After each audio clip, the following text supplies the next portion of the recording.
तो देख फ्रेंड्स मैंने आम बर्तमान आसचु गोटे निछटिया जगह को। तो यहाँ आप देखिए आम बरगछ। तो देखो बरगछ मैंने आकृतिटा केमती तो एपटे तो बहुत भी अंधार हो तो कौन लाइट नहीं भी। तो एटा देखा देखो जह्न बुझे।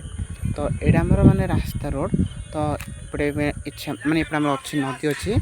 तो आम आसचु 3 जन गोटे माने दादा पुआ तो सी होती आम अप्पा पुआ। तो एपटे मु तो एपटे देखुए आमर माने धान माने चाष हो गहर बिल। तो अंधार बहुत होती। तो माने आप देखिए ये जो बरगछटा तो यहाँ माने बहुत पुराना बरगछ जहाँ भी हो गोटे 10 वर्ष कि 15 वर्ष तलर बरगछटा यहाँ। तो माने ये भी बहुत घटना घटी माने बहुत रियल घटना घटी। तो आम भाविलु टे बुलिक आसबार केमती कौन हो कौन नहीं। तो आम बर्तमान आसिक जगह पहुँची। तो देखुं बिजुली मार्च केमती वर्षा भी जोर आसला। तो ये कहूँ जय जगन्नाथ नमस्कार। पुणी देखा नेक्स्ट एपिसोड।